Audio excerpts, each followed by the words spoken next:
Saludos, amigas y amigos del Ecoexploratorio Museo de Ciencias de Puerto Rico. Muy buenas tardes y bienvenidas y bienvenidos a Ciencia Virtual, la plataforma del Ecoexploratorio Museo de Ciencias de Puerto Rico, donde de manera virtual ustedes tienen la oportunidad de explorar con nosotros las diferentes ramas de las ciencias y aprender más, no solamente de las diferentes profesiones, sino también del mundo que nos rodea a través de los ojos de la ciencia.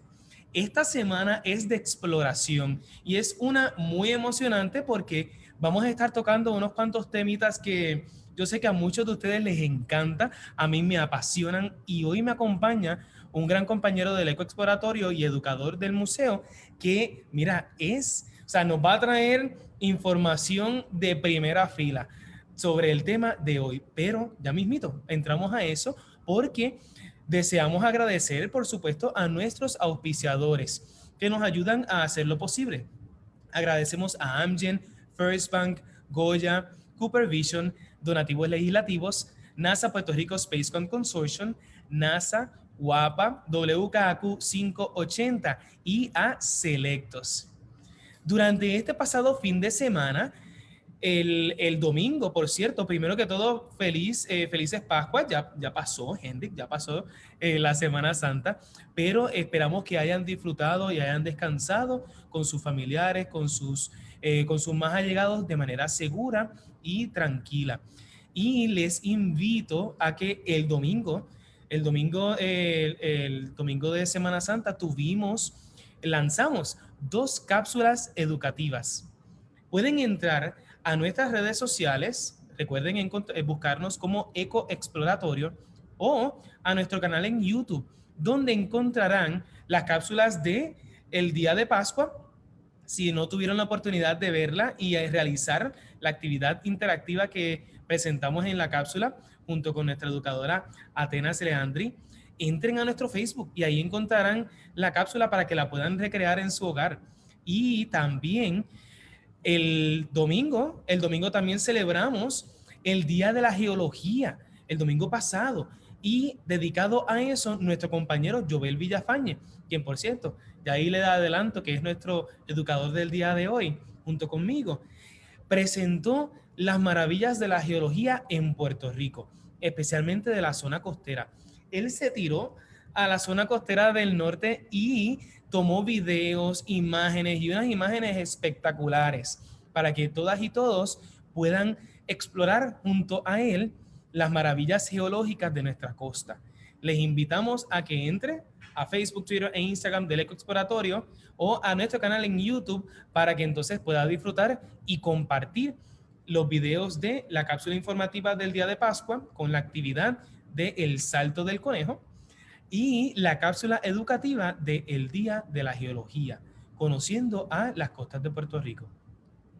Esta semana, ya en nuestras redes sociales, encontrarán el calendario de actividades. Ahí encontrarán nuestros 3 webinars de esta semana. 2 de ellos son del mismo tema, pero mira, tenemos unas buenas sorpresas para ustedes porque hoy estaremos explorando la paleontología, que nos cuentan los fósiles. Y mañana también es un tema bien abarcador. Recuerdo que el año pasado transmitimos el webinar de los dinosaurios y estuvimos 1 hora y media hablando de los dinosaurios y contestando muchas de sus preguntas. Nos encantaría recibir sus preguntas el día de hoy. Recuerden que si ustedes están a través de Zoom, pueden enviarlas por el Q&A o también pueden enviar sus comentarios a través del chat. Si nos están viendo a través de Facebook, pueden hacer lo mismo en la sección de los comentarios. Nos gustaría que ustedes nos enviaran sus preguntas con relación a la paleontología, los dinosaurios, otros animales prehistóricos, pero más importante aún, sobre los fósiles, que es el tema principal de estos 2 días. Hemos dividido la sesión del webinar de paleontología en 2, hoy y mañana, para también tener espacio para poder comunicarnos con ustedes y contestar todas esas preguntitas que ustedes puedan tener para nosotros. Así que les invitamos a que envíen sus preguntas a través del Q&A o a través de los comentarios. Mañana también estaremos dándole seguimiento, continuando este tema, y el jueves estaremos con nuestro compañero Jovel Villafañe y nuestro educador Luis Fernández. Y ellos nos estarán ayudando a explorar, acompañando a explorar nuestra isla, desde el bosque hasta la costa.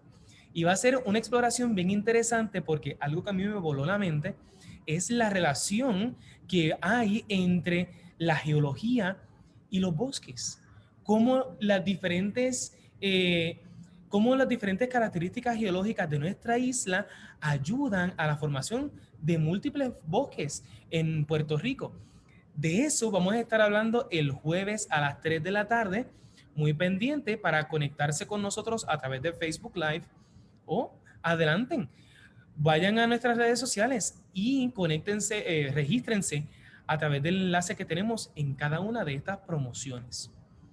Recuerden, toda esta semana, martes, miércoles y jueves, a las 3 de la tarde, ciencia virtual, y por nuestras redes sociales encontrarán el enlace para poderse registrar a través de Zoom.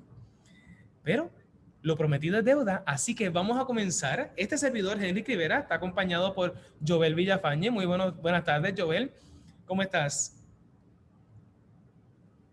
Muy buenas tardes, estoy súper bien y súper emocionado porque esto involucra la geología, la hermosa carrera de la geología, que de ahí, ¿verdad? Sale la paleontología también y estoy súper emocionado de hablar sobre la paleontología, fósiles y todos los detallitos y curiosidades que tienen cada uno de estos.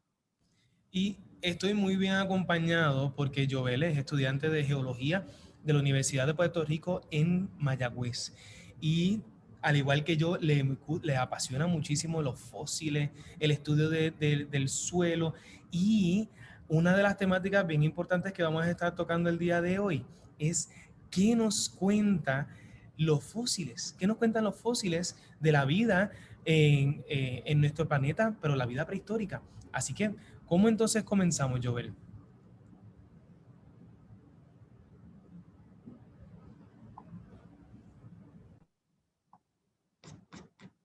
¿Pueden ver mi pantalla? Sí, la podemos ver. Aprovechamos y recordamos, si tienen cualquier preguntita y nos ven por Facebook, envíenla a través de la sección de comentarios. Y si ustedes están con nosotros en Zoom, pueden enviar sus preguntas a través del Q&A. Y cualquier comentario que ustedes tengan, saluditos o algo, también lo pueden enviar a través del chat. Perfecto, así que hoy vamos a comenzar con qué nos cuentan los fósiles. Es un tema sumamente interesante, a mí me encanta como mencioné, así que vamos a comenzar con qué es la paleontología, ¿verdad? Así que los fósiles son estudiados dentro de una disciplina de la ciencia, ¿verdad? Y una de las ramas de la geología, que es la paleontología. Y la paleontología es el estudio de la vida en el pasado, basándose en los fósiles, y la paleontología tiene una diversidad de ramas, así mismo como la paleontología sale de la geología, en la paleontología salen muchísimas más ramas de estudio dentro de una misma disciplina.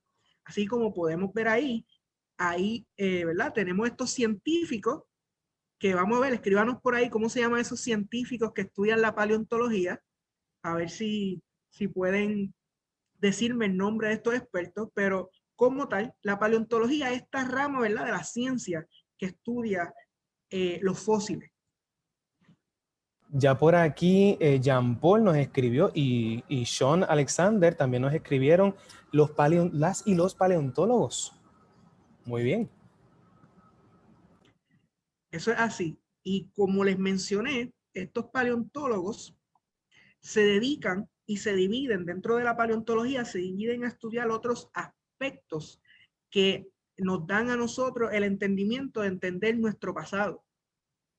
Un enfoque de la paleontología que yo encuentro sumamente interesante es la micropaleontología. La micropaleontología estudia a través del microscopio estos organismos pequeños. Como pueden ver ahí, esas imágenes son de microscopio. Y lo que ocurre es que estos científicos estudian y de ahí pueden sacar información del lugar, ¿verdad?, donde estaban, la profundidad incluso las reservas de petróleo.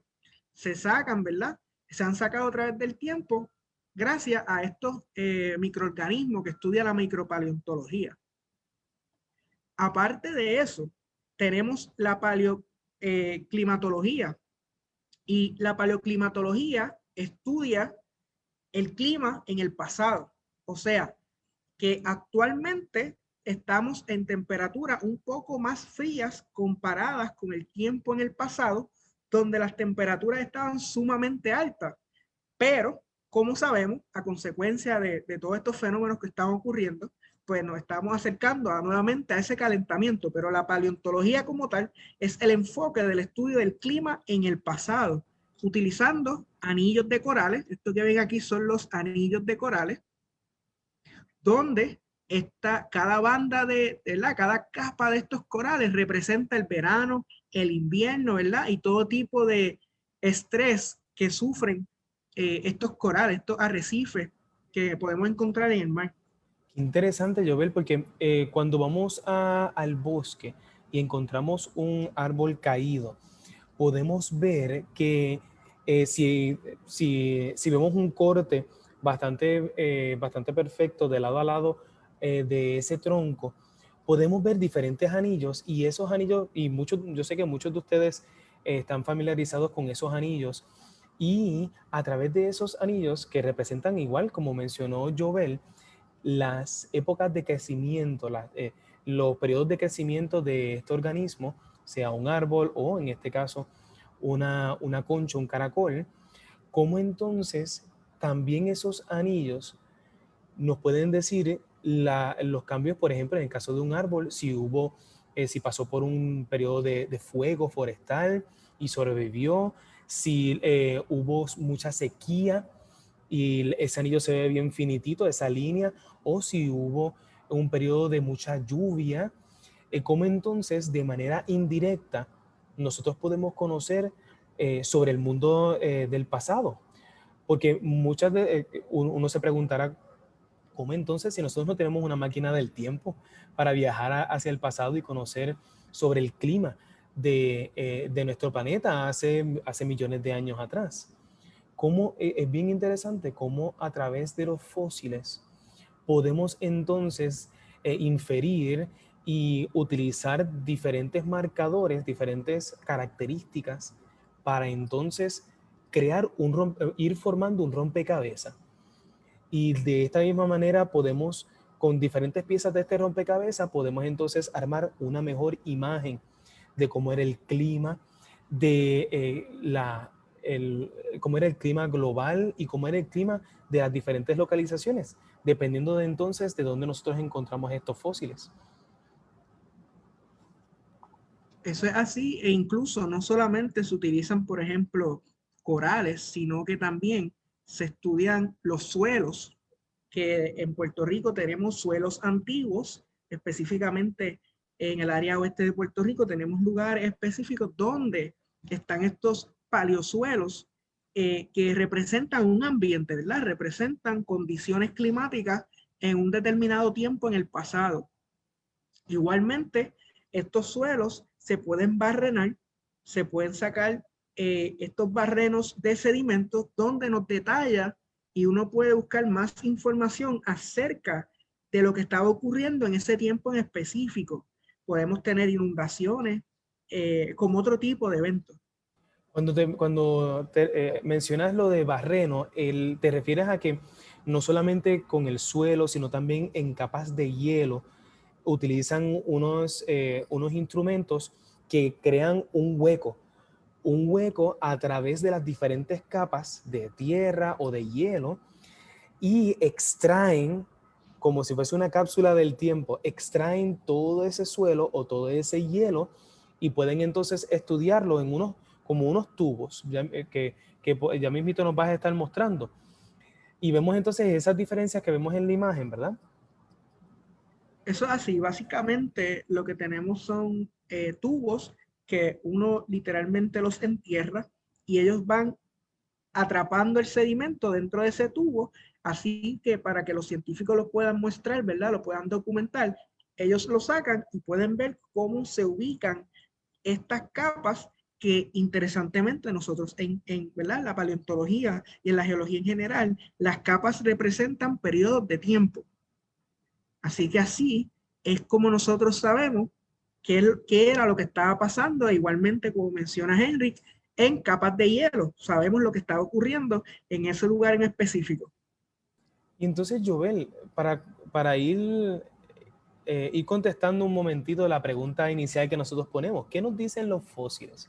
En este caso, ¿qué nos pueden decir estas capas de sedimento o de hielo? ¿Qué podemos encontrar en estas capas? En estas capas podemos encontrar algo tan o sea, algo tan reciente como la interacción de los indígenas, por ejemplo, que estaban aquí en Puerto Rico. Nosotros mediante estas capas de sedimentos sabemos cómo el río se ha estado moviendo a través del tiempo. Y aparte de eso, estas capas de sedimento nos pueden decir muchas veces si estamos en un área, en un ambiente cerca de una bahía, si estamos cercanos, ¿verdad? A lo que es una laguna. Así que todos estos suelos antiguos nos dan detalles para nosotros reconstruir el pasado, que eso es algo que ha estado evolucionando, ¿verdad? Ha estado creciendo a través de los años dentro de estas disciplinas que nosotros queremos saber qué había antes de nosotros, cómo estuvo nuestro planeta, cómo estamos ahora y hacia dónde vamos, tomando en cuenta cómo el planeta se ha estado comportando.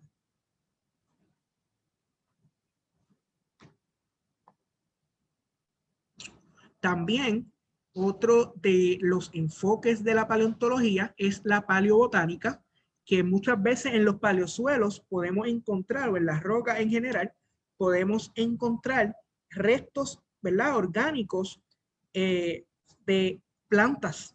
Y así nosotros sabemos qué tipo de plantas habían, en qué tiempo y qué tipo de comida podían estar ingiriendo estos animales antiguos. Y otro de los enfoques de la paleontología es la icnología, donde básicamente lo que esta disciplina de la paleontología estudia son los rastros que dejan estos organismos vivientes del pasado. Un ejemplo son las huellas que dejan los dinosaurios a través de, ¿verdad? El lodo, muchas veces quedan ahí marcadas, se tapa de sedimento y llega un icnólogo y estudia cómo se movían esos dinosaurios. Muchas veces si vemos muchas, puede ser que iban en manada. Todo ese tipo de comportamiento lo podemos ver en la icnología. Es bien interesante, Jovel, de que una de las preguntitas que nos hacen a través de Q&A y tiene que también que ver con eso, es cuáles fueron los primeros fósiles que encontraron. Y de los primeros fósiles que relata la historia, entre ellos, porque es un poquito, a medida que vamos pasando vamos viajando al pasado de nuestra historia y la recopilación de datos, que los seres humanos hemos recopilado datos del mundo que observamos, es un poquito difícil poner una fecha específica, pero entre los primeros fósiles que se pudieron documentar u observar o que relatan la historia del ser humano, haber observado, son las pisadas de lo que hoy día conocemos que fueron los dinosaurios, pero que de nuestros antepasados en historia reciente, estamos hablando de miles de años atrás, lo atribuían a posibles monstruos gigantes o dragones, dependiendo de la cultura. Y cada cultura tiene una representación un tanto diferente de estos huesos o de estas pisadas o de estos fósiles que ellos observaran y que no sabían qué era. Así que una de las cositas que podemos ver, incluyendo en las paredes de algunos montes y montañas, eran los fósiles preservados de las pisadas de los dinosaurios, que debe de ser estar en ese momento cuando nuestros antepasados observaron por primera vez esos fósiles, debió de haber sido bien impactante y la imaginación a cualquiera se le va volando. Eso es así, es sumamente interesante porque es como tú mencionas, cada cultura tiene una interpretación de este tipo de organismos que encuentran. Y hoy en día los paleontólogos están para aclarar muchas de estas dudas y muchas de estas curiosidades que las culturas tenían de qué son estos, ¿verdad? Estos fósiles, estos huesos que nosotros encontramos y qué representan.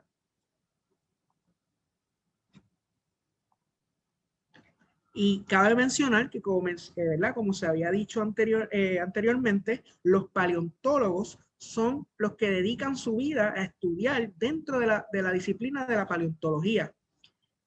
Paleontólogos conocidos en Puerto Rico tenemos al doctor Hernán Santos y a Jorge Vélez Huarbe, que han hecho descubrimientos aquí en Puerto Rico muy revolucionarios, dándonos detalles. Por ejemplo, Vélez Huarbe nos encontró un fósil, ¿verdad? Una pequeña parte de lo que es el coquí más antiguo del Caribe, si no me equivoco. Así que todos estos científicos han revolucionado la manera en que nosotros vemos los fósiles, porque ellos cuentan una historia. Y así como el doctor Hernán Santos ha hecho también descubrimientos estudiando organismos del Cretácico, donde estos organismos nos dicen lo caliente que eran las aguas en el pasado, o como Robert T. Baker, que también es un paleontólogo reconocido en Estados Unidos, y la paleontóloga doctora Susie Maitland, que también han dedicado su vida a estudiar y a escuchar qué nos dicen los fósiles para entender el pasado. Por cierto, a mí me encanta mucho esta imagen porque como describe en la parte de abajo, esto es en Utah, en Estados Unidos, y es la formación Morrison, que es bien famosa por la cantidad inmensa de fósiles que se han podido encontrar. Y si no me equivoco, la formación Morrison era parte de un gran mar en el mismo centro que corría todo el centro de lo que hoy día es Estados Unidos y más bien Norteamérica. Y no solamente vemos, dependiendo de las capas, podemos encontrar fósiles de dinosaurios que pues, se han visto que hoy día adornan muchos museos en Estados Unidos, pero también, y es algo que a veces nosotros olvidamos, que también existieron, eran organismos marinos, como corales, como caracoles, pulpos y calamares antiguos que creaban conchas, diferentes tipos de organismos a través de todo, de mucha de nuestra historia, o de la historia, en este caso, de Norteamérica, que se ven preservados a lo largo de esta formación. Y de igual manera hay varias formaciones, varias áreas a través de Estados Unidos, no solamente en Estados Unidos, pero en muchas de las grandes famosas yacimientos arqueológicos de la paleontología se encuentran en lugares como este. Y a mí me resulta interesante porque esto nos dice, ¿verdad?, cómo estuvo ese pasado, cómo las especies de organismos marinas y terrestres han ido, ¿verdad?, evolucionando, cómo se han ido adaptando a las condiciones en el planeta en aquel momento. Por ejemplo, podemos tener actualmente arrecifes de corales donde para el tiempo de los dinosaurios, por ejemplo, las temperaturas eran tan calientes que los corales no resistían, ¿verdad? Y organismos como los rudistos, que también eran marinos, eran los que componían las bahías, ¿verdad? Las áreas arrecifales que hoy vemos como corales, ¿verdad? Arrecifes de corales en aquel momento eran arrecifes de rudistos. Eso que es bien interesante cómo a través del tiempo las rocas y los fósiles en ellas nos detallan a nosotros cómo nuestro planeta ha ido cambiando.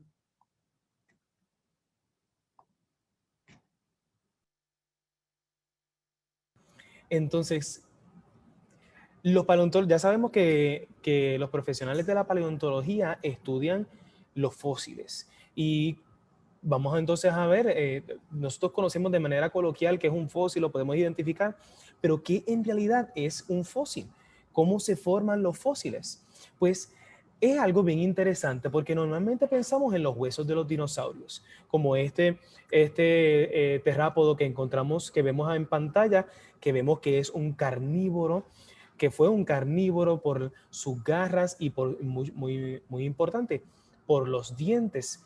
Y ya podemos inferir que se alimentaba.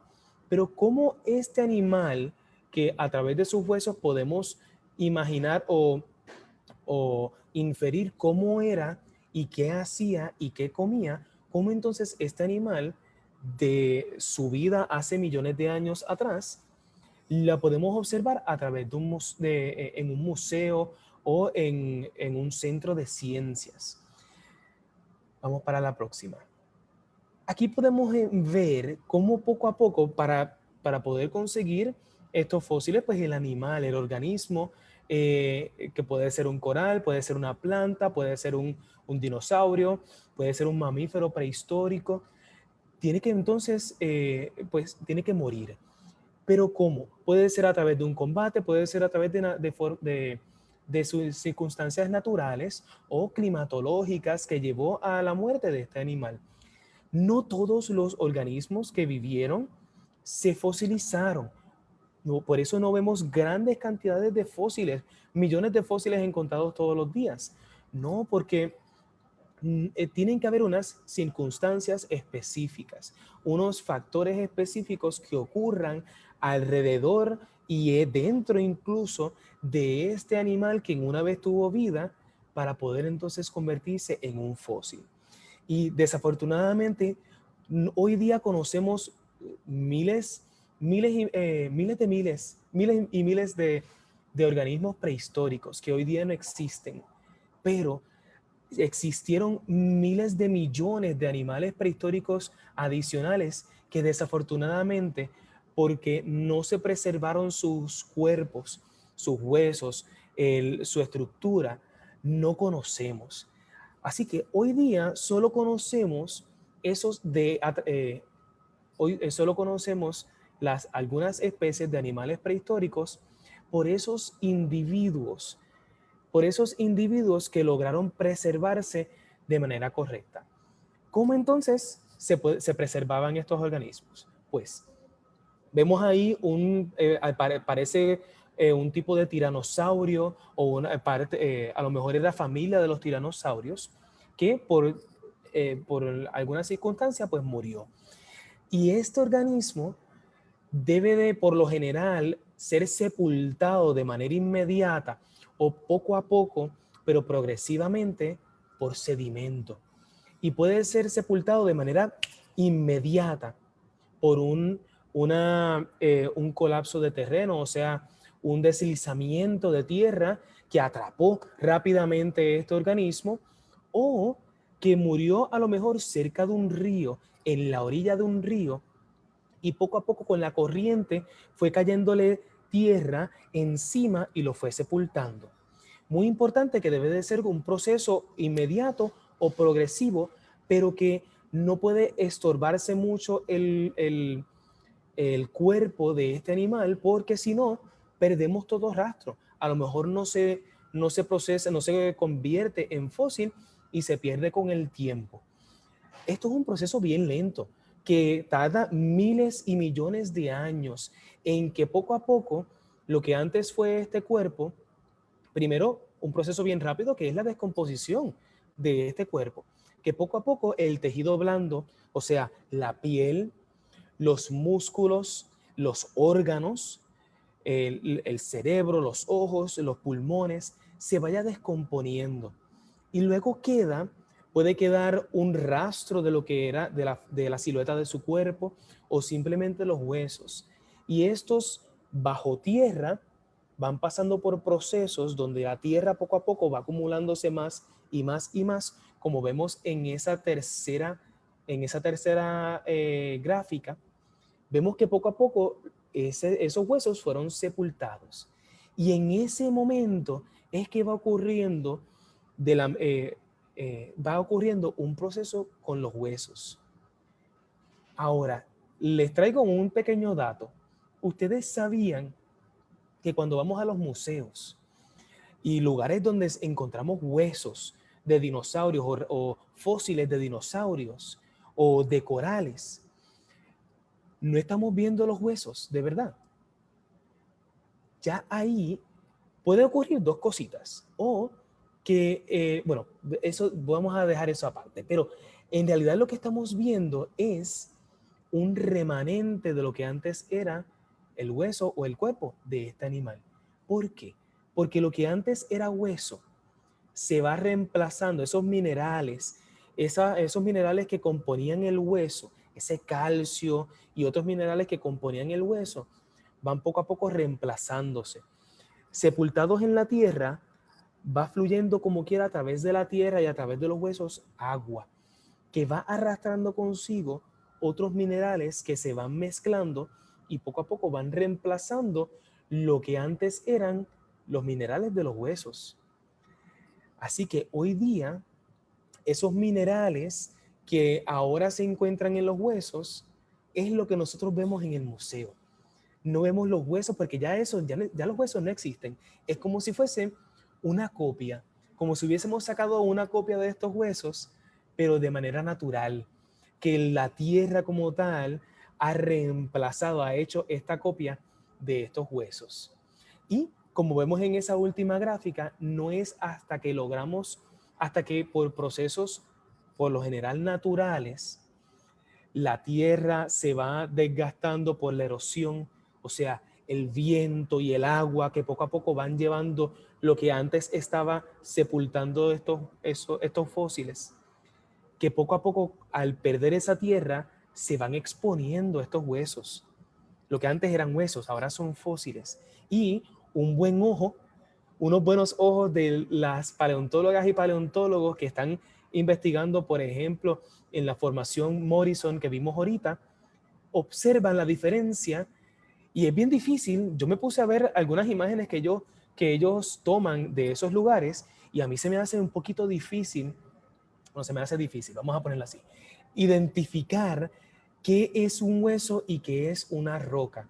Pero geólogos y paleontólogos como por ejemplo un geólogo como Jovel ya sabe qué cosas podemos entonces qué cosas identifican y diferencian una cosa de la otra.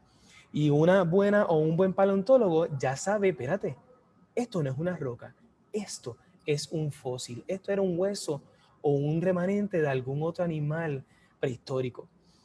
Y poco a poco lleva el proceso de, una vez identificarlo, preparar ese fósil para moverlo. Ya eso es otra historia. Pero ya ahí ustedes saben que es un proceso bien largo y que poco a poco lo que antes era un hueso ahora se convierte en un fósil. Esa es la manera típica o el típico fósil que podemos encontrar o que conocemos, que es el fósil, por ejemplo, de un dinosaurio. Pero Jovel, para mí que ese no es el único tipo de fósil que podemos encontrar. Y me encanta ese fósil del Spinosaurus, que es un dinosaurio típico. Y conocemos mucho de Jurassic Park. Pero los fósiles que vemos en Jurassic Park y que vemos en muchos museos de manera común no son los únicos, ¿verdad? Eso es así. Realmente existen distintos tipos de fosilización donde podemos tener, y los que vamos a estar discutiendo hoy, son la recristalización, la permineralización o mineralización, la piritización y la carbonización. Estos son los tipos de fosilizaciones que ocurren y que ayudan a preservar esta estructura de estos organismos antiguos a través del tiempo.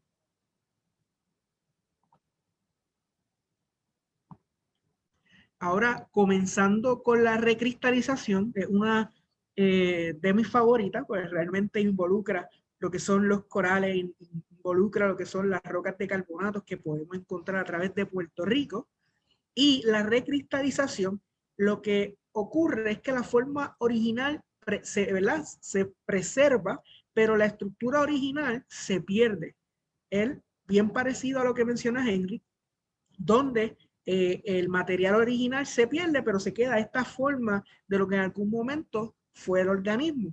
Aquí, por ejemplo, tenemos un gusano, que es un cufus, y a través de la prehistoria, este cufus, cuando muere, que tenemos los restos del organismo que se componen de carbonato de calcio. ¿Qué pasa? Que ese CUFUS, esos cristales de carbonato se recristalizan y forman este tipo de estructuras que quedan preservadas a través del tiempo. Es una manera súper espectacular de preservar los fósiles e incluso este tipo de fósil. ¿Qué nos dicen? Pues realmente nos dan muchísima información acerca de cómo eran las condiciones en el ambiente hace millones de años, y un lugar donde los podemos encontrar es aquí en Puerto Rico. Así que es un proceso de fosilización que nos ayuda a nosotros a mantener y a encontrar este tipo de fósil.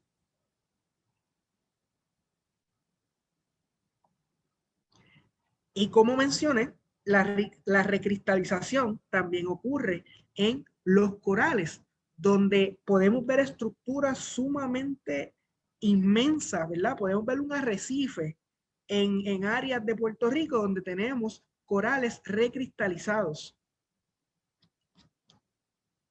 También, aparte de eso, tenemos la permineralización, que Henry ya les dio un poquito de detalles, pero me encantaría, que sé que a Henry le encanta esta parte, me encantaría que diera un poquito más de detalles sobre la permineralización.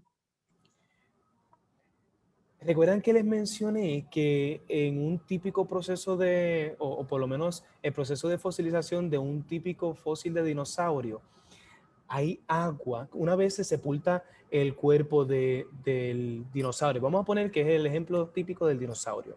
Una vez se sepulta este dinosaurio, como lo es el Tiranosaurio Rex que vemos en pantalla, hay el agua que poco a poco va siendo absorbida por la tierra o se percola, o sea, se va escurriendo a través de la tierra, va pasando también puede pasar a través de los huesos de este dinosaurio. Recuerden que aunque está sepultado, el hueso, nos preguntaron por aquí cuál es entonces la diferencia entre hueso y fósil.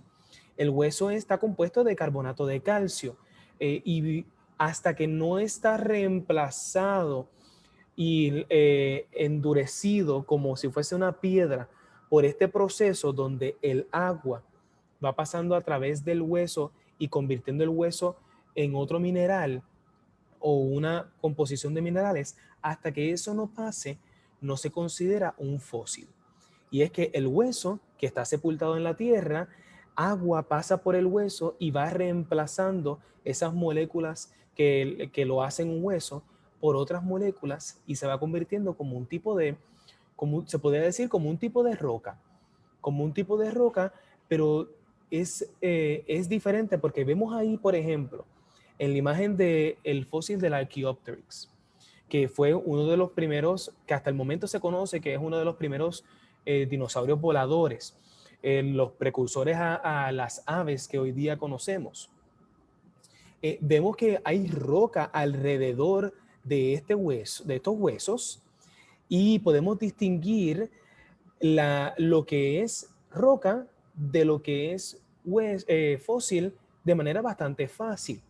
No siempre se da, no siempre podemos identificarlo así de fácil, así de claro, pero podemos ver que roca, lo que antes era suelo suelto, se va también formando en roca. Pero podemos entonces distinguir los diferentes minerales que se acumularon alrededor del fósil versus los tipos de minerales que se acumularon en el hueso y fueron reemplazando este material óseo. A mí me encanta muchísimo esta imagen porque también, bueno, antes de eso, Jovel, ¿querías añadir algo adicional? Sí, que es para contestar la pregunta sobre cómo se puede diferenciar lo que es hueso de roca. Sé que Henry anteriormente mencionó que hay que tener buen ojo. Eso es algo sumamente importante. Pero para nosotros, luego de encontrar este fósil, nosotros saber si realmente es un fósil, los paleontólogos utilizan la lengua para mojar la muestra que encuentran, y se sabe que es un hueso, ¿verdad? Que es un material fósil porque tiene porosidad, a diferencia de las rocas que están un poco más sólidas. Así que ellos literalmente lo prueban con la lengua sin tener que morderlo ni nada. Es literalmente le dan un toquecito y ellos por el material saben que es hueso de roca. Así que son cosas sumamente interesantes que con el tiempo se van desarrollando. Aparte del ojo, también se utilizan la lengua para saber ese tipo de muestras, ¿verdad? Saber ese tipo de fósiles. Para que ustedes vean que todos los días aprendemos algo diferente. Yo desde pequeño me apasionan mucho los dinosaurios y la paleontología, pero eso yo nunca lo había escuchado. O sea que también un poquito, no muy higiénico de parte de los paleontólogos y paleontólogas, pero qué interesante. Y mencionaste algo que se me había quedado y es la porosidad. ¿Cómo entonces el agua va percolando a través del hueso? Ustedes han visto, eh, ustedes han escuchado que las aves para poder volar tienen huesos más huecos. Y nosotros también tenemos huesos porosos, no tanto como las aves, de ahí vemos un lado bastante extremo, pero en el caso de los dinosaurios, habían algunos dinosaurios que eran bien parecidos a las aves y tenían diferentes porosidades o diferentes gradientes de porosidad en sus huesos. Pero eso le permite entonces, por esa porosidad de los huesos, permite entonces que el agua vaya pasando a través de. Pero qué interesante que no sabía que también se utilizaba la lengua para identificar los fósiles. No, y debo mencionar que se ha estudiado cuán higiénico es, se han hecho estudios recientes y resulta que hay más microbios en otros lados que en el mismo fósil. Así que un fósil recién salido no está ¿verdad? Contaminado y por eso los paleontólogos tienen la confianza de probar. Y se han hecho muchos estudios, los pueden buscar, recientes sobre ese tipo de técnicas que han sido muy eficientes en el estudio de la paleontología. Mira qué bien, mira qué bien. Ahí ya me contestó también una preguntita. Muchas gracias. Y algo que pues que también nos ayuda a recalcar es que ya este material no sería técnicamente un material orgánico, porque ya ahí no tenemos hueso, no tenemos tejido preservado. Pero antes de ir a este fósil, Jovel, vamos a ir un momentito atrás, porque algo que quería recalcar es que normalmente pensamos en los huesos como lo único que se preserva de los dinosaurios. Pero a través de ciertos, no todos, pero ciertos fósiles muy bien preservados, podemos encontrar algo que que hace característico el fósil de un Archaeopteryx. ¿Alguien sabe qué es? Vamos a ver si a través de los comentarios en Facebook y del chat en Zoom nos pueden decir ¿qué podemos observar diferente de este fósil del Archaeopteryx? ¿Qué otra cosita vemos en adicional a los huesos? Vamos a ver si alguien nos puede contestar. Las alas, nos escribe Eva. Muy bien. Y también Jan nos escribió las alas. Muy bien. Y es que esta fue la primera ocasión que pudimos ver preservado en fósil plumas. Y estos fósiles, los primeros fósiles de Archaeopteryx se encontraron si no me equivoco, para finales de los 1700. Imaginen de la década, perdón, exacto, sí, de los años 1700. Imagínense qué pudieron haber pensado esos descubridores de estos fósiles al ver un reptil con muchas características de reptiles, incluyendo una cola larga y ósea. Para los que no han visto un pollo, una gallina o un pavo sin plumas, van a ver que no tiene una cola larga, que lo que tiene es una colita bien pequeñita, un tuquito, como uno dice. A diferencia de Archaeopteryx, que tenía una cola larga como los reptiles, tenía garras, tenía unas extremidades, unos brazos bastante largos y tenía plumas. Y en su boca tenía dientes, lo que las aves no tienen, modernas, pero tenía plumas. Qué interesante cómo entonces los fósiles nos pueden decir más sobre la vida de estos animales. Y al ver también el fósil del iguanodon, que sigue ahora, también estos fósiles, a medida que los vamos descubriendo, vamos identificando qué posibles animales vivieron para ese tiempo y de quiénes eran estos huesos. Y poco a poco vamos estudiando, porque en el caso del iguanodon que vamos a ver ahora, es un fósil clásico, uno de los primeros dinosaurios que se lograron identificar. Entonces, ¿cómo a través del tiempo podemos ir describiendo que esto no era un reptil lento, pesado y que arrastraba su cola, sino que era un animal bastante ágil? En el caso del iguanodón, que se podía incluso parar en dos patas. ¿Y cómo entonces los fósiles nos pueden contar una gran historia de los animales y del mundo que los rodeaban? Eso vamos a hablar mañana. Mañana en la sección de la parte 2 de paleontología. Pero mientras tanto vamos a continuar estudiando sobre otros tipos de fósiles que podemos encontrar.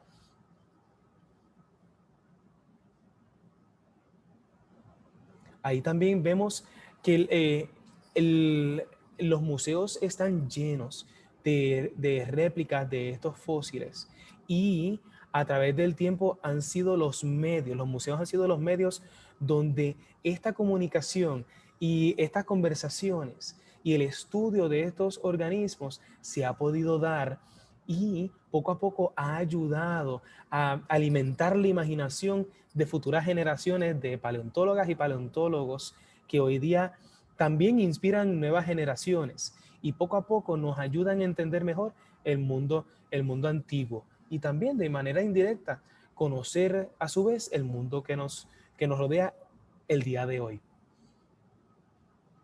Y cada fósil cuenta una hermosa historia. Por ejemplo, en el caso del nodosaurio, esto fue un fósil que se encontró en el 2011. Y la historia de este dinosaurio ya la he contado anteriormente, pero de manera rapidita la quiero plasmar. Y es que este fósil se encontró en Alberta, Canadá, en el 2011. Y el proceso para extraerlo fue tan complicado que incluso se encontraba en una piedra inmensa, un pedazo de roca inmenso, mejor dicho, que fue levantado para tratar de exportarlo al museo donde estaría siendo estudiado, preparado primero que todo y luego estudiado. Y en ese proceso de remoción, que es un proceso bien delicado y bien peligroso, colapsó, se rompió. Y ustedes se imaginan un peñón, una roca del tamaño de un carro a varios metros de altura que cayó y se rompió en varios pedazos. Y entonces el proceso que tuvieron que llevar a cabo los paleontólogos en el museo para poder remover y tratar de salvar este fósil que pensaban que ya se había perdido. Miren cómo ahora, el día de hoy, se presenta en un museo en Canadá y la espectacular preservación del cuerpo de este organismo. Esto es parte de la familia de los anquilosauros, que eran dinosaurios de armadura. Eran dinosaurios armados, o sea, que tenían una gran protección a través de todo su cuerpo de depredadores. Y estas protecciones eran escamas gruesas y grandes, que también algunas eran en forma de espinas, otras eran en forma de un marrón gigante en la cola. En el caso de esta especie de nodosaurio, no tenían un marrón en la cola, pero sí tenían esta gran armadura a través de toda la superficie de su cuerpo, su piel. Y cómo entonces hay veces que vemos solamente los huesos que se ven preservados en fosilización y otras veces vemos hasta su propia armadura, su propia piel. Y cuánto detalle podemos conocer y apreciar a través de este fósil. Es uno de mis favoritos, de verdad que sí. No, y en adición a que los anquilosauros son uno de mis dinosaurios favoritos, pero este en específico es definitivamente mi fósil favorito. Ahora sí, ahora vamos a conocer más sobre otros tipos de fósiles, ¿verdad, Joel? Eso es así. Cuando ocurre lo que es la permineralización, no solamente ocurre en estructuras como los huesos, ¿verdad? Sino que también ocurre en maderas donde también a través de estas cavidades que tiene la madera entra agua. El agua lleva, ¿verdad? Carga minerales como el sílica. Este sílica lo que hace es que a través de esas cavidades se precipita, o sea, se solidifica los minerales disueltos en el agua y se forman estos cristales que hoy conocemos ¿verdad? Forman estas estructuras que hoy conocemos como madera petrificada. Es una de las, yo diría que una de los fósiles, ¿verdad? Tipos de fosilización más interesantes que específicamente se encuentra en el área de Arizona. Estas imágenes que ustedes pueden ver son de Estados Unidos y literalmente tenemos madera antigua fosilizada a consecuencia de estos minerales que crecen dentro de esas cavidades. Y hablando de minerales, ¿verdad? Que se precipitan en los fósiles, también tenemos el proceso de la piritización, donde tenemos la materia orgánica, por ejemplo, tenemos se me olvidó el nombre, de esa estructura, ese caracol, ¿verdad? Esa estructura, pues tenemos esa materia orgánica que, ¿verdad? Todas sus partes se descomponen. Tenemos lo que es el ácido sulhídrico más las sales de hierro del agua marina, porque tenemos que esto es un organismo marino que se componía de carbonato de calcio. ¿Y qué pasa? Que todas esas mezclas llevan a lo que es el desarrollo de la pirita. O sea que cuando tú tienes todas esas mezclas de esos componentes, hace lo posible para el sulfuro de hierro y la pirita, que es un mineral, se compone del sulfuro de hierro y lo que hace es que esos cristales, ese mineral, se apodera de todo ese molde, ¿verdad? De toda esa estructura del organismo marino y también no solamente ocurre en organismos marinos, sino que también en la madera también podemos tener ese tipo de fosilización donde, aunque aquí no se ve, si le damos un close-up, los cristales, ¿verdad? De esa pirita, de ese mineral amarillo que ustedes ven, se ve de esta manera. A mí me resulta sumamente interesante encontrar pequeñitos cristales, pequeñitos cubitos perfectos, unos cubos a través de esa madera. Así que esto es uno de los procesos más hermosos de fosilización, porque incluso uno lo ve y a simple vista parece oro, pero no es oro, importante. Aquel era una monita. Una monita, correcto, gracias. Una monita que aquí en Puerto Rico, a pesar de que yo no la he visto piritizada, pero sí se han encontrado amonitas en Puerto Rico, en fósiles. Así que es bien interesante todo lo que nos dice ese tipo de organismo, no solamente en el mundo, sino aquí también en Puerto Rico.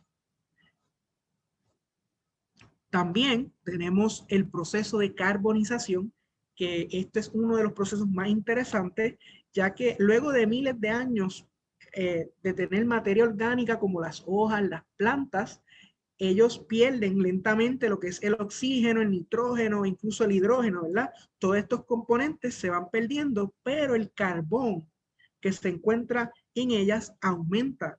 Así que este proceso de fosilización lo que ayuda es a preservar la estructura de las hojas, como las que podemos ver aquí. Esas hojas quedan completamente preservadas como si hubiesen estado ahí al momento hechas. Así que son procesos de fosilización que si tú le aplicas mucha presión, que esto es algo bien importante, que a pesar de que tenemos procesos de fosilización, si nosotros le aplicamos presión y en estas presiones aumenta la temperatura de estos fósiles de carbón, podemos llevar de esta carbonización, podemos pasar a la formación de carbón. Como lo podemos ver aquí, donde podemos estar en un ambiente de una laguna, por ejemplo, esa laguna le aplicas temperatura, ¿verdad? Altas temperaturas y presión y te forma a través del tiempo el carbón, que lo podemos encontrar en las lagunas. ¿Ven esta capa oscura que tenemos aquí? Eso es una de las primeras fases de la formación del carbón, que nosotros a veces nos gusta hacer par de pinchos al carbón. Así que pues ya saben de dónde sale ese carbón.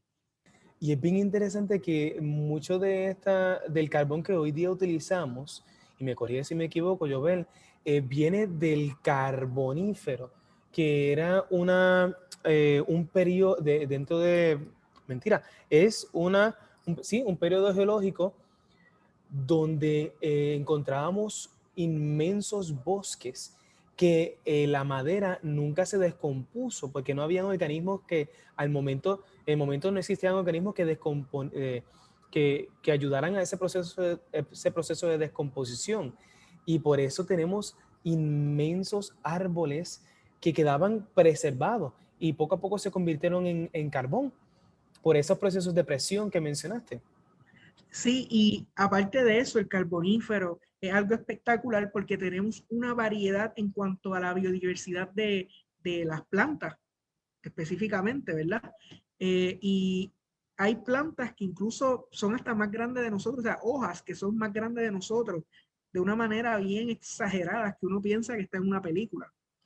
Pero sí, el periodo del carbonífero fue un periodo sumamente importante y que gracias a ese periodo nosotros estamos aprovechándolo en nuestros usos cotidianos, por ejemplo, el carbón, que surge de ese tipo ¿verdad? De ese periodo. Así que hemos mencionado varios de los tipos de fosilización y hemos, ¿verdad? Hablado un poco de qué nos cuentan. Y algo bien importante es que todos estos tipos de fósiles, ¿verdad? Estos tipos de fosilización que nos dan a nosotros ciertos fósiles, nos cuentan la historia de nuestro planeta a través del tiempo. Por ejemplo, gracias a los fósiles que provienen de la era mesozoica, hacen 252 a 65 millones de años atrás, nosotros sabemos que estaban los dinosaurios. Gracias a esos fósiles, ¿verdad? Que se han encontrado, nosotros sabemos los alimentos que ingerían estos dinosaurios, sabemos el ambiente, ¿verdad? Si se encontraban en un área pantanosa, si se encontraban cercanos a una cordillera, si estaban cerca de una playa, ¿verdad? Todos estos ambientes nosotros los identificamos basándonos en los fósiles y en cómo nuestro planeta se ha estado moviendo, ¿verdad? Las placas, ¿verdad? Tectónicas y cómo se ha estado moviendo a través del tiempo hasta lo que hoy día, ¿verdad? Conocemos como nuestro planeta Tierra y la distribución de los continentes donde nosotros vivimos. Una de las cositas que nos ayudó a entender y a formar la teoría de las placas tectónicas es que identificaban fósiles, por ejemplo, esa imagen es perfecta porque ahí ya vemos la silueta de lo que hoy día es Sudamérica y que se encontraba unida a lo que hoy día es África. Y vemos ahí las siluetas que podemos ya distinguir, las formitas familiares, especialmente de esa Suramérica, como a través del el Triásico, luego el periodo Jurásico y el Cretácico. Esto es un proceso de miles y millones de años, o sea, que un proceso bien lento que va poco a poco moviéndose esas placas tectónicas. Pero ¿cómo sabemos que eso, o cuáles son una de, de las evidencias que estos dos grandes continentes se encontraban en un momento unidos? Porque encontramos fósiles en la costa oeste, perdón, en la costa este de Sudamérica, que son idénticos a los fósiles que encontramos en la zona oeste de África. Esa zona donde en algún momento estuvieron unidos los dos continentes. Podemos encontrar fósiles muy parecidos, fósiles iguales de dinosaurios que en un momento cuando estuvo esos continentes unidos, vivían en esa zona y murieron en esa zona y fueron sepultados en esa zona. Y a medida que los continentes se fueron separando, se fueron separando esos individuos que fueron fosilizados y cuando se encuentran dice, pero espérate, este dinosaurio yo lo encontré en África. ¿Cómo este dinosaurio viajó desde África hasta Sudamérica o viceversa? Y esto es parte, solamente parte de la historia que nos cuentan los fósiles. Cómo nosotros podemos conocer que todos los continentes estaban unidos en un gran continente llamado Pangea y que poco a poco se fue separando hasta ser lo que hoy día son los diferentes continentes. Y un pequeño secreto, ese movimiento continúa, ese proceso de separación, de unión entre continentes, todavía continúa al día de hoy. Pero ustedes lo ven, ustedes lo sienten, ustedes no ven esos grandes cambios, porque esos cambios tardan millones y millones de años. Si viajamos en el tiempo hacia el futuro, quién sabe si vamos a encontrar un Norteamérica más dividido o un, si no me equivoco, África más separado de Europa y así en otros, así de igual manera otros continentes de manera diferente a lo que hoy día conocemos como los continentes de África, Asia, Europa, entre los demás. Y quién sabe si en ese nuevo continente que se formará y colisionará, porque el continente americano y sudamericano, en algún momento nuevamente todos estos continentes se van a encontrar, van a colisionar, y quién sabe si quizás tú, quizás yo, quizás Henry, seamos un fósil que encuentren las generaciones futuras. Quién sabe. Vamos a ver hasta cuándo la humanidad, ¿verdad? Hasta cuánto la humanidad va a estar aquí. Y sería bien interesante nosotros estar, así como nosotros apreciamos los fósiles, nosotros estar en los museos y nos están estudiando y cómo nosotros nos comportábamos y todo ese tipo de cosas. Así que la paleontología es sumamente interesante y nos ayuda a nosotros a reconstruir, como mencioné, todo este tipo de ambientes y cómo, por ejemplo, aquí en Puerto Rico, el nivel del mar ha subido y ha bajado gracias a los fósiles que continúan estudiándose. Sabemos que en las Antillas, las extensiones de tierra se conectaban, todas las Antillas en algún momento donde los mamíferos y distintos organismos caminaban y se conectaban por estos puentes de tierra que actualmente se ha estado estudiando. Y un ejemplo es Garlandia, que conectaba esa área de Sudamérica con las islas del Caribe, de las Antillas, e igualmente el área de Yucatán y todo este tipo, todas estas regiones del Caribe. Así que es sumamente interesante cómo los fósiles, como los que vemos aquí, cocodrilos, roedores, tortugas, los dugones, ¿verdad? Que son los primos de los manatí en el pasado, cómo estos organismos nos ayudan a nosotros a reconstruir las subidas y las bajadas del nivel del mar a través de todo Puerto Rico y a través de las Antillas. Así que para mí, por lo menos, me resulta muy interesante. A mí me encanta este tipo de temas porque los fósiles nos dicen algo y yo ¿verdad? Les recomiendo que cuando salgan vayan a su patio o a algún lugar donde puedan ver las rocas expuestas a través del calzo o lugares donde ustedes puedan ver que, mira, hay fósiles aquí, aprovechen, porque esos fósiles nos cuentan una historia magnífica, ¿verdad? De cómo nuestro planeta ha estado cambiando. Antes de finalizar, porque ahora vamos para la sección de preguntas y mira, nosotros hemos prometido que esto iba a ser cortito para tener una sesión de preguntas bastante extensa. Joel, nos extendimos un poquito, pero lo prometido es deuda. Vamos a la sesión de preguntas porque hay muchas y nos gustaría dedicarle el tiempo necesario para cada una de esas preguntas. Claro que pero sí. Antes de ir a las preguntas, queremos hacer referencia también. Jovel hace poco hicimos una exploración de diferentes, era el tour a través de Puerto Rico y de diferentes formaciones geológicas. Me imagino que muchos de ustedes se quedaron con la imagen anterior de Puerto Rico semisumergido, un Puerto Rico prehistórico, semisumergido. De eso Jovel habla mucho más de cómo era nuestra isla en el pasado. donde había una costa norte y una costa parcial del sur sumergida bajo el agua. De esos detalles, Jovel lo habla en ese webinar. ¿Y en dónde ustedes pueden conseguir ese webinar? En nuestra página de Facebook, en la sección de videos, pero más rapidito, ustedes más rápido pueden encontrarlo en nuestro canal en YouTube. Y ustedes buscan un tour con nuestro geólogo. Yo voy a buscar ya mismito el enlace para ponérselo en Facebook y en Zoom para que lo tengan. Y puedan también conocer más sobre la geología de Puerto Rico en especial. Pero es algo sumamente interesante. Y de eso nos hicieron unas preguntitas, Jovel. Así que, ¿qué tú crees? ¿Vamos para las preguntas ahora? Claro que sí. Pues mira, nos preguntan por aquí, hablando de Puerto Rico, mira, Ethan Etienne, disculpen si no pronuncio bien sus nombres, perdónenme. Saludos, soy Etienne y hace una pregunta. ¿En qué era y periodo emergieron las Antillas a la superficie?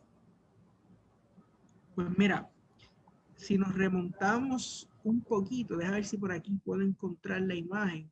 Esto aquí lo tenemos un poquito más atrás de 25, 30 millones de años atrás. Yo diría que hasta un poquito más atrás podemos encontrar ¿verdad? De cómo las Antillas fueron emergiendo. ¿Qué es lo que pasa?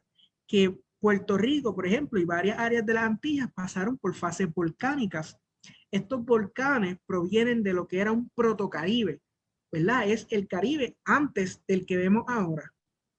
¿Qué pasa? Que eso está remontándose a más de 30 millones de años atrás, relacionado a las distintas fases volcánicas y los distintos cambios geológicos que estaban ocurriendo a través del tiempo. Así que te estoy hablando de hace millones, muchísimo más de 30 millones de años, donde se estaba desarrollando ese Caribe.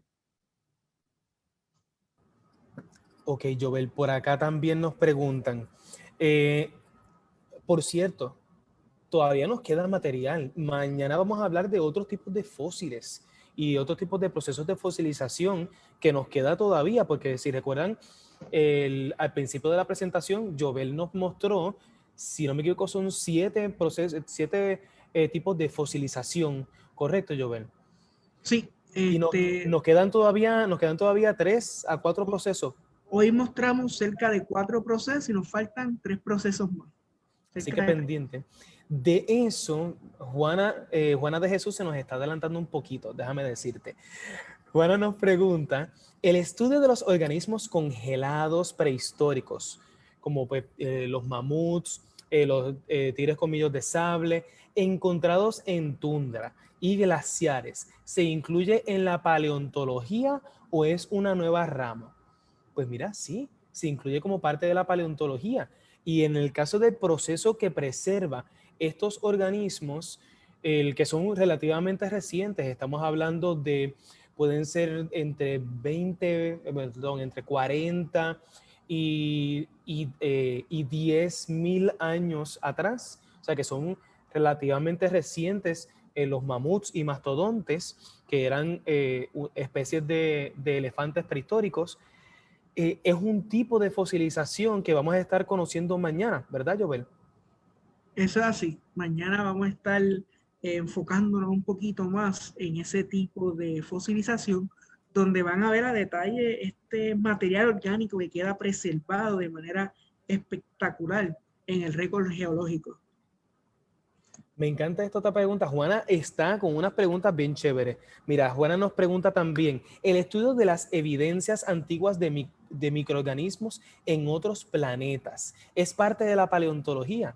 Pues mira, precisamente hace un mes atrás, nuestro querido amigo Perseverance, el nuevo rover de NASA, llegó para explorar el planeta Marte en busca de organismos prehistóricos que nos ayuden a entender, primero que todo, a descubrir que en otro planeta existió vida. Eso todavía no está, creemos que sí, pero todavía no hay evidencia que lo sustente. Tenemos la teoría, o sea, pensamos de que pues las probabilidades están, pero de que en realidad hubo vida, pues no sabemos todavía, y Perseverance está en búsqueda de eso. Y esa rama específica se llama la astropaleontología. Es una rama relativamente moderna porque es la primera vez que estamos explorando otros suelos que no sean los nuestros.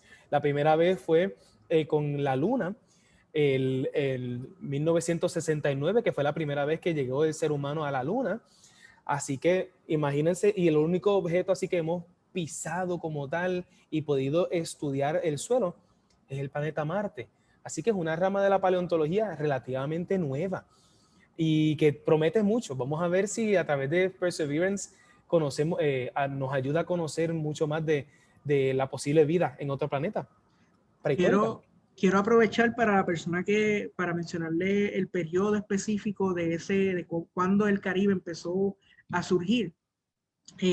Era cerca del Cretácico tardío, estamos hablando de un poquito entre los 65 a 100 millones de años. Era el Protocaribe, y luego de ese periodo, menos de 65 a 50 millones de años, ahí comenzamos a ver el Caribe un poco parecido a lo que tenemos hoy día, pero cabe destacar que como quiera los niveles, ¿verdad? Los cambios en el nivel del mar fueron alterando cómo el Caribe, ¿verdad? Se veía a través del tiempo. Quería enfocarle un poquito el periodo donde ocurrió esos cambios. Oye, Jovel, por acá nos pregunta Liz Marjolie, ¿cuál es la diferencia entre un paleontólogo y un arqueólogo? Mira, la diferencia, y suele uno, ¿verdad?, confundirlo. Cuando yo era pequeño también tenía la idea de que era lo mismo, pero resulta que, que un paleontólogo estudia los organismos en una escala de tiempo sumamente amplia, y el arqueólogo lo estudia en un periodo un poco más corto. Los arqueólogos estudian más, se enfocan más en el estudio del ser humano, de los artefactos que dejaron los seres humanos antiguos. Estamos hablando, por ejemplo, de lo que son los Homo sapiens, los Australopithecus, que son especies de seres humanos que existieron en nuestro planeta, y que los arqueólogos se enfocan en esos distintos, ¿verdad? En esos periodos, aunque eh, el paleontólogo puede irse muchísimo, remontarse muchísimo más atrás, e incluso hasta el tiempo donde comenzaron a surgir las primeras formaciones de vida. Esa es la diferencia. Uno estudia un periodo más corto y otro un periodo más largo. Son profesiones que, aunque parecen ser un poquito, ¿verdad? Aunque se parecen un poco, pero estudian periodos de tiempo distintos. Ambas son sumamente interesantes, debo decir. Por aquí aprovecho, mientras Jovel nos estaba compartiendo la diferencia entre un paleontólogo y un geólogo, le estoy compartiendo ahora mismo por el chat en Zoom y por el chat por los comentarios en Facebook, el webinar que nosotros brindamos junto con Jovel, que nos llevó a través de Puerto Rico en The Road Trip con un geólogo, para que también puedan conocer más sobre la geología de Puerto Rico y qué también nos puede decir sobre el pasado de Puerto Rico. Así que aprovechen, es una oportunidad súper buena para que puedan entender un poco algunas de las imágenes que puse aquí. Realmente las puse aquí para que ustedes vean la importancia de los fósiles y cómo estos fósiles nos ayudan a nosotros a entender de que en algún momento había un mar en el norte y en el área sur de Puerto Rico, donde actualmente se encuentran áreas como el Carso norteño. Jovel, te voy a pedir que nos muestre, que nos busques la imagen de la formación de Morrison, mientras voy leyendo la pregunta de Isaías. ¿Cómo tú sabes dónde comenzar a buscar un fósil? Y es algo bien interesante porque, por ejemplo, aquí podemos ver en la formación de Morrison en Utah, es una de las maneras en que pueden los paleontólogos y paleontólogas, como la doctora Maidment, encontrar estos fósiles es si ya conocemos, por ejemplo, si ya conocemos el lugar donde está expuesto el suelo donde pensamos que está este animal. Nosotros a través de las décadas y los años los años, las décadas los siglos estudiando la vida prehistórica, ya se ha creado como quien dice, un mapa de los tipos de suelo y cuán antiguos eran estos suelos. Conociendo eso, los paleontólogos y paleontólogas pueden entonces decir, yo estoy buscando un fósil de más o menos este periodo, esta época o esta era, porque estoy interesada o interesado en los fósiles de los dinosaurios. O es un tipo de paleontóloga que está especializado en fósiles de mamíferos marinos. Y esos entonces tienen que estar enfocándose en un periodo específico diferente al de los dinosaurios. Una vez conozco eso, existen mapas en la paleontología y de esto también Joel nos puede abundar mucho más y me gustaría que lo hagas. Hay mapas que ya existen de lugares donde están expuestos estos tipos de suelo y es como si fuesen mapas al pasado, que ya yo puedo decir, pues en esta área yo voy a encontrar suelos desde este periodo hasta, por ejemplo, de los mamíferos prehistóricos hasta cuando existían los primeros dinosaurios. Vamos a poner algo parecido. Cuando ya yo sé eso, yo me dirijo a ese lugar. Estos profesionales de la paleontología se dirigen a estos lugares a través de investigaciones a través de las universidades y fundaciones para las que ellos trabajan, museos para los que ellos trabajan también. Y, por ejemplo, llegan a la formación Morrison. Entonces, cuando llegan a un lugar, tienen que fijarse en las escorrentías, porque estos lugares llueve y arrastran sedimento de más arriba en la montaña. Ustedes tienen que imaginarse, ella está en una pequeña meseta, pero posiblemente al lado de ella hay una montañita más alta. Entonces ella llega a ese lugar y observa el sedimento que está suelto, las rocas o pueden estar mezcladas con fósiles que están ahí sueltas y entonces tienen que hacer, me encanta porque los paleontólogos y paleontólogas son investigadores, son detectives, porque entonces ellos van a ver, ok, esto tengo que ver desde dónde fue cayendo por la escorrentía de la lluvia, desde dónde fue cayendo hasta llegar hasta el punto o al sedimento o a la estrata, el nivel de donde salió ese fósil. Y de ahí entonces empezar a buscar en ese espacio. Pero es puro, esto es una película de detective, que tienen que entonces localizar en dónde se encuentra y entonces empezar a excavar poco a poco, cuidadosamente, para encontrar quién sabe qué. Si es el tipo de organismo que ellos estaban buscando, o si encuentran otro tipo de organismo que no era lo que buscaban, pero mira, un extraordinario descubrimiento que pudieron haber hecho. No sé si Jovel tengas algo adicional por ahí que comentar. Sí, nosotros, ¿verdad? En paleontología, la paleontología como tal, como saben, ¿verdad? Es una rama de la geología, así que los paleontólogos saben de rocas. ¿Qué pasa? Que las rocas a través del tiempo ¿verdad? Se depositan sedimentos, se depositan organismos que quedan fosilizados, como hemos estado hablando, y llega un momento en que estos paleontólogos documentan dónde se encuentran ciertos organismos. Si nosotros queremos encontrar huesos, por ejemplo, de un cuello largo, ¿verdad? Que es el saurópodo, estos cuellos largos los vamos a encontrar cerca de esta formación donde hay mayor abundancia de estos dinosaurios. Pero ¿qué pasa? Mira, si nos movemos ¿verdad? Horizontalmente, porque todas estas capas se acomodan. De hecho, mira, voy a aprovechar para mostrarles aquí cómo horizontalmente se depositan esos sedimentos y nosotros en geología los identificamos y sabemos dónde encontrar ciertos organismos. Pueden ver, donde dice San Sebastián aquí, pueden ver esa columna, ¿verdad? Esa columna son sedimentos y cada capa representa un tiempo, una textura, ¿verdad? Y una composición. Ya yo sé que en el área donde se encuentra en la base, se encuentra este fósil del coquí. Si yo me muevo estratigráficamente, ¿verdad? En capas, voy a encontrar que más arriba están las angiospermas ¿verdad? Tienen que ver con las plantas. Y así sucesivamente. Nosotros en geología utilizamos mapas geológicos que nos dice estratigráficamente, ¿verdad? En los horizontes, cómo se ubican estas formaciones, dónde podemos encontrar estos fósiles. Sé que parece un poquito complejo. Realmente nosotros tenemos un mapa geológico y el mapa geológico nos dice el tiempo, composición, y así nosotros podemos decir, mira, pues si aquí están estos sedimentos, aquí quizá hay, por ejemplo, lodo, aquí podemos encontrar buenos fósiles o microfósiles.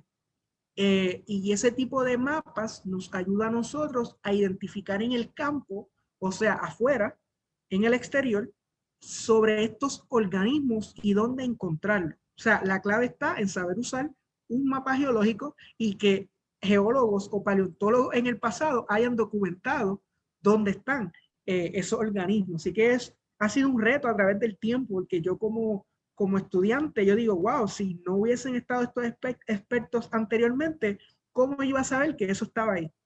So que ven la importancia de poco a poco, los pequeños estudios que se han hecho se unen a hacer un gran rompecabezas, que son los fósiles, ¿verdad? Por ejemplo, y nos da a nosotros la contestación de muchísimas cosas a través del tiempo.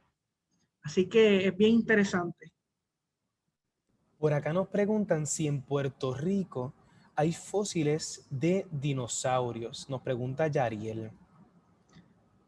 Pues mira, tristemente no se han encontrado todavía fósiles de dinosaurios. Esperemos que mínimo, Yo traté cuando chiquito, yo traté de buscar en mi patio a ver si encontraba algún fósil de dinosaurio.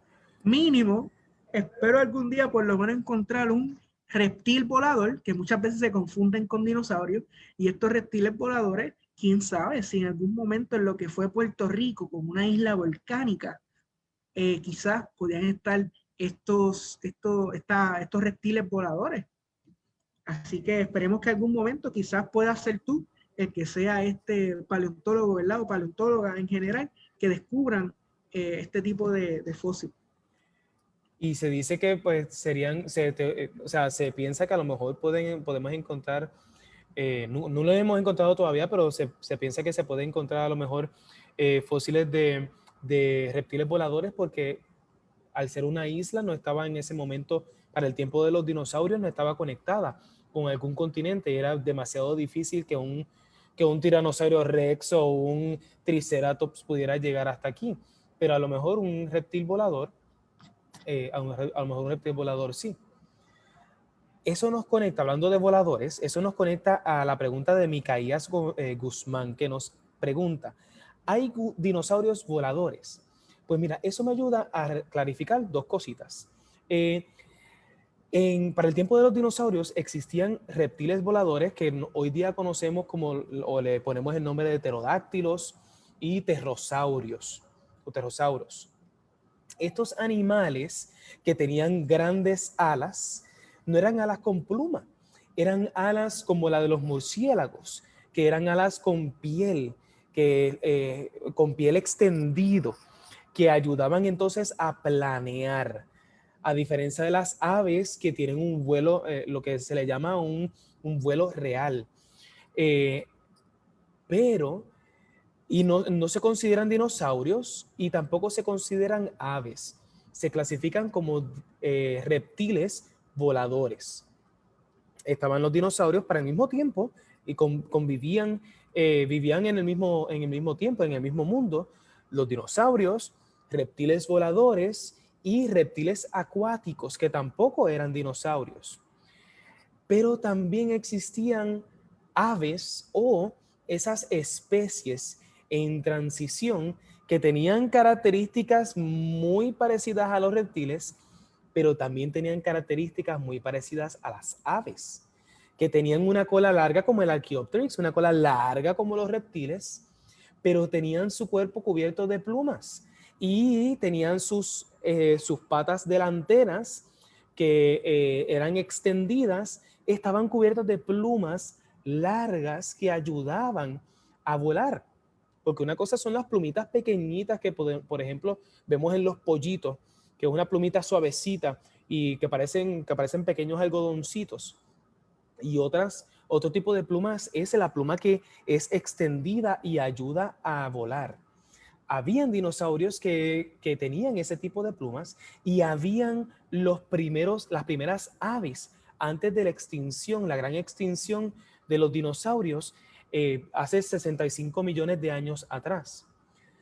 Pero hoy día, esas aves que nos rodean, el ruiseñor, el zorzal, el pájaro carpintero, el águila calva, el avestruz, son dinosaurios. Son dinosaurios que sobrevivieron la gran extinción y, o por lo menos hoy día son aves a lo que le pudiésemos decir aves correctas o aves completas, si se pudiese decir eso, aunque está incorrecto, pero lo que nosotros pues, normalmente decimos las verdaderas aves. Pero para ese tiempo, esas aves, esas verdaderas aves, como le podemos decir, salen, nacen, evolucionaron de esas aves que parecían más o menos dinosaurios, pero parecían más aves para el tiempo de los dinosaurios. La evolución y el cambio en nuestro planeta Tierra es sumamente interesante y de eso podemos hablar muchísimo más. Pero sí, para contestar la pregunta, sí, existían dinosaurios voladores. También por acá tenemos,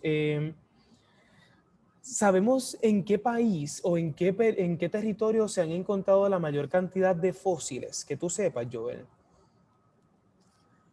No tengo esa información, ¿verdad? No estoy seguro. Sé que de los fósiles más grandes que vi que habían preguntado por ahí, que se han encontrado, entre ellos está el Gigantosaurus, si no me equivoco, que es un cuello largo y es sumamente grande e impresionante. Y es uno de las familias de los saurópodos, o mejor conocido, ¿verdad? Cultural, de manera en las películas y todo eso, lo conocemos como lo que es el cuello largo. Y ese es de los más grandes que se han encontrado. Y representan los animales más grandes que han existido en nuestro planeta. Hoy día el animal, en la Tierra, mejor dicho, en la Tierra, porque el animal más grande existe hoy día, que es la ballena azul. Pero el animal terrestre más grande que existió era una especie de cuello largo. Hasta hace poco el récord lo tenía el argentinosauro, que pues se encontró, no necesitamos mucha imaginación para saber dónde se encontró los primeros fósiles, en Argentina. Pero ahora se está debatiendo en cuál en realidad es el cuello largo, porque estos animales inmensos, los animales más grandes terrestres eran todos, como mencionó Jovel, saurópodos, o sea, cuello largos. Ahora todavía está en debate cuál es el más grande entre el argentinosauro, el gigantosauro. Quién sabe si más adelante encontraremos fósiles de uno más grande aún. Y no es porque sea mi favorito, pero es de los más espectaculares que hay en los dinosaurios. Y muy interesante también conocer que muchos de estos fósiles no son completos. Hay algunos animales que nunca se ha encontrado un fósil completo, que a lo mejor tenemos solamente las garras o solamente la cola. Por aquí nos escribieron ahorita, ahora se me pierde la pregunta en estos momentos, pero nos escribieron que si encontramos la cola de un dinosaurio, solamente la cola, si podemos identificar cuál es la especie de dinosaurio. Es bien difícil identificar de unos pocos fósiles la especie específica a la que se puede atribuir ese hueso, esa cola. Pero hay algunas características bien distintivas. Por ejemplo, la escama de un estegosauro, um, el cráneo de un triceratops. Hay ciertas partes que si se preservan de manera completa y correcta, se puede entonces atribuir a una especie en específico. Pero bien interesante que muchos de los fósiles que hoy día conocemos no se ha encontrado el fósil completo. Pero volvemos a la analogía del rompecabezas. Tenemos piezas de otros dinosaurios que se parecen y podemos entonces crear una imagen aproximada de cómo era este dinosaurio en específico. y no tenemos la representación correcta hasta que logremos conseguir, si en algún momento se logra, los huesos de otro espécimen, de otro individuo de esa misma especie que también se fosilizó. Y mira, se fosilizó más completo aún. O, con otra, o se lograron encontrar otras partes de este dinosaurio. Y con las piezas de este y con las piezas de este otro, se pueden entonces montar un mejor rompecabezas. Pero este es una, a través de la paleontología, vamos poco a poco estudiando, y no es una ciencia perfecta, ninguna ciencia es perfecta, pero poco a poco, con las poquitas evidencias que logramos encontrar, vamos entonces creando una mejor imagen de la vida prehistórica. ¿Cómo sabes cuánto tiempo lleva un fósil? ¿Qué te parece esa pregunta, Joel? Va conectada a lo que mencionaste ahorita sobre las estratificaciones y los lugares donde podemos encontrar diferentes tipos de fósiles. ¿Cómo sabes cuánto tiempo lleva este fósil? Los paleontólogos utilizan técnicas de cómo se, ¿verdad? En qué tiempo se depositaron, y ellos lo pueden hacer, ¿verdad? Actualmente una de las mejores técnicas para sacar la edad específica, ¿verdad? Saber cuánto tiempo tiene, es utilizando, por ejemplo, el estroncio, ¿verdad? Que son estos isótopos que se utilizan para poder datar, sacarle un poquito a esa muestra y poder pasar por un proceso y por unas herramientas específicas que nos dan la edad específica de esos organismos, ya que las condiciones en ese momento se pueden sacar mediante esos isótopos. El Cufus, por ejemplo, el Cufus incrasatus, que es el gusanito que les mostré anteriormente, gracias a ese Cufus se hicieron estudios de isótopos de estroncio, y ese estroncio, que en la tabla periódica lo podemos encontrar como SR, ese elemento se identificó en ese Cufus, y de ahí nosotros, ¿verdad? Los geólogos y los paleontólogos en Puerto Rico determinaron cómo fue esas condiciones, ese ambiente, cuando se depositaron los sedimentos y los Cufus en ese momento específico. Así es como se determina, ¿verdad? Un ejemplo de muchas técnicas que se utiliza para determinar las edades de las rocas y de los fósiles. Y si hay fósiles, mejor, porque nos puede ayudar muchísimo más fácil a identificar el tiempo de la roca. Jovel, el tiempo sí que nos traiciona y hay todavía un montón de preguntas que me gustaría guardar. Yo creo que mañana vamos entonces a coger parte de estas preguntas y contestarlas mañana, así que mañana conéctense con nosotros para la segunda parte. Pero quería coger rapidito esta última de Paola Gallosa, que nos escribe, ¿cuál es el fósil? Entiendo que para parafrasear un poquito la pregunta, ¿cuál es el fósil que más reciente se ha encontrado? Lo interesante y lo hermoso de esto es que todos los días podemos encontrar, podemos ver reportes de nuevos fósiles que se encuentran de dinosaurios, de otros animales y también de diferentes otros organismos. Nuevos fósiles se han encontrado, se siguen encontrando todos los meses, y esto nos ayuda a crear, como les mencioné, una mejor imagen del mundo prehistórico. Pero es algo que no para, y yo creo que no va a parar de cuántos fósiles hemos encontrado, y cada vez se encuentran más, porque las técnicas de estudio y de búsqueda de estos fósiles pues se especializa, y podemos conocer mejor dónde podemos encontrar otros tipos de fósiles. Entre los más modernos y los más bien los mejores preservados, que hasta hace poco no teníamos acceso, eran a fósiles, por ejemplo, en China, donde muchos fósiles muy bien preservados se han encontrado en antiguas orillas de río. Lo que antes eran orillas de río, poco a poco preservaron estos ríos antiguos, fósiles espectaculares, y cada vez se conocen más.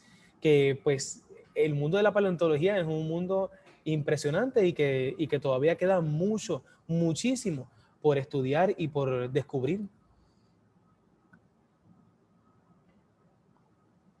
Eso así, quería aprovechar que no se pierdan mañana, por favor, porque de verdad que es un tema sumamente interesante y vamos a estar ahí para contestarles sus preguntas mañana. Vamos a traer más detallitos de los fósiles, de los tipos de fosilización. Así que pendientes y muchísimas gracias. De verdad, disfruté muchísimo. Yo no sé, Henrik, pero yo me disfruté toda la presentación. De verdad que fue fenomenal. Es que si tú me lo preguntas a mí, mi hijo, sí, a mí me encanta, me fascinan los dinosaurios y muchos de ustedes yo creo que ya conocen la historia de cuando yo veía Jurassic Park cuando chiquito, no saquen mi edad, por favor.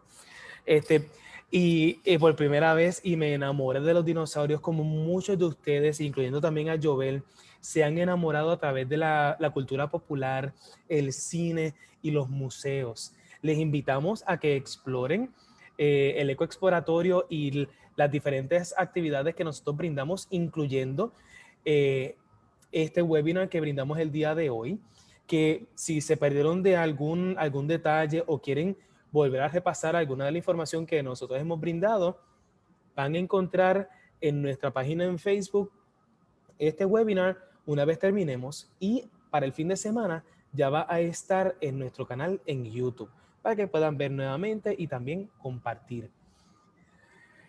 Gracias, Jovel, por estar con nosotros y por estar conmigo acompañando. Y gracias por permitirme acompañarte, porque esto ha sido un proyecto que Jovel ha elaborado y yo estoy aquí, mira, de copiloto asistiéndole en el camino.